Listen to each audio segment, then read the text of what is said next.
This is your tech news briefing for Thursday, September 8th. I'm Zoe Thomas for the Wall Street Journal.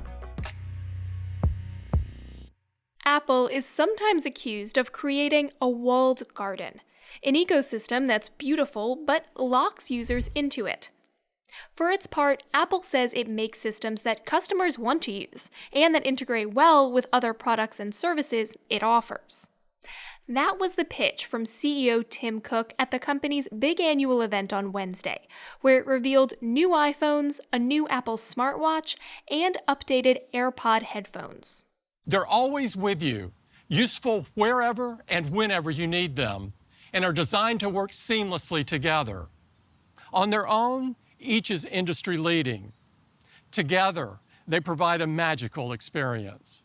To help convince users of their magic, Apple also made a surprise move. It's keeping prices steady. Joining us to discuss the company's approach and the new features it's bringing to its products is our personal tech bureau chief, Wilson Rothman. Hi, Wilson. Hey, Zoe. How are you? I'm great. So this is the event where Apple unveils its new line of iPhones. What do we get with the new iPhone 14?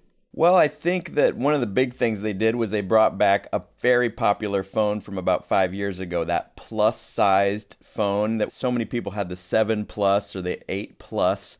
And then they kind of did away with that nice value. It was like a big screen, but for a decent price. So what you have now is the 14 Plus, which is an $899 phone that has kind of the lower specs of the 14, but the bigger screen of those Pro Max phones that have cost $1,100. All right, so let's talk about some of the differences here, because if you were, trolling social media, as I was during the event, you saw a lot of people comparing the iPhone 14 to previous generations of iPhones. So what is different in these new models? Yeah, the lower two of the iPhone 14s really do resemble the previous phones in a lot of ways. So I don't disagree with people who say they're almost indistinguishable except for that one big size bump, because the 13 had a mini. We don't have a mini anymore. So that breaks the heart of some people. But sales-wise, that's not as big a thing. So the bigger size is what Apple was going for on the iPhone 14. Now, the iPhone 14 Pro has a lot of new things that are different and new. One of the biggest is that the top camera in there is now 48 megapixels.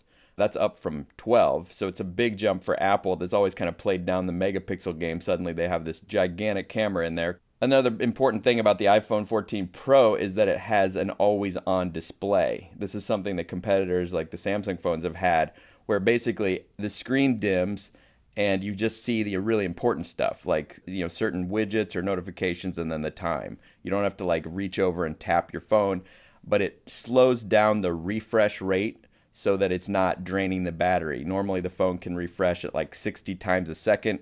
This makes it refresh only around 1 time per second. Let's talk about the other products that Apple brought out on Wednesday, because it wasn't just about the phone.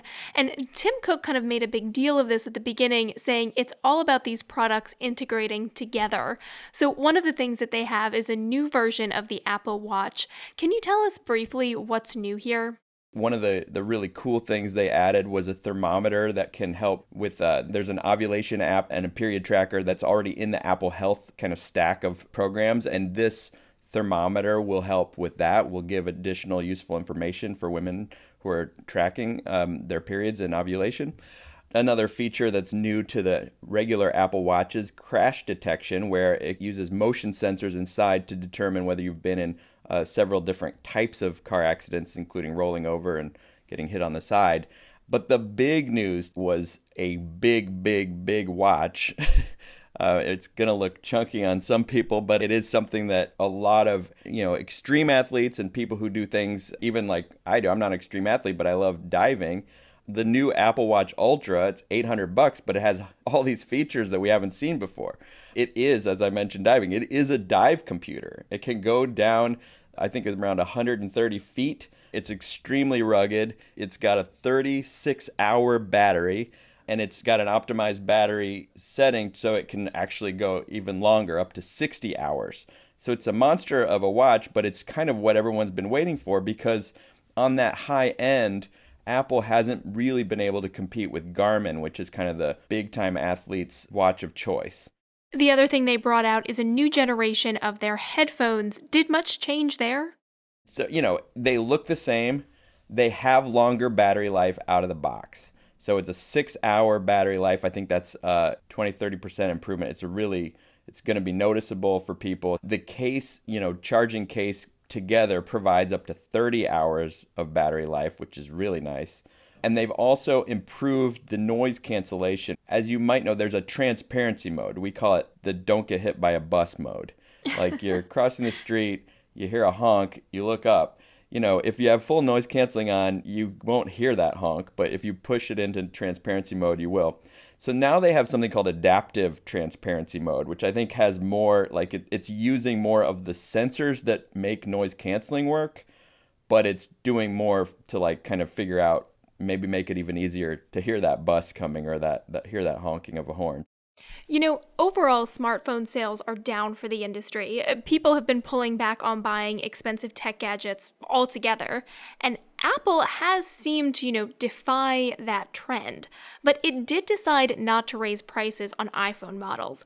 What does this tell us about Apple's strategy? I think that shows a conscious decision on the bean counters at Apple on their part to not shock people with price. Maybe this inflation thing is scaring enough people and suddenly you hear, oh, the price isn't going up on this? Wow, that's great news. It's almost like a discount in an inflationary environment. I mean, I do think that's a calculation, a marketing calculation that they're making, a bet that they're going to sell more because of that to offset whatever cost they're eating by not raising the price. The other thing is that the premium tier of smartphones, the 900 and up, have actually not experienced any sales depression the way these lower end phones have.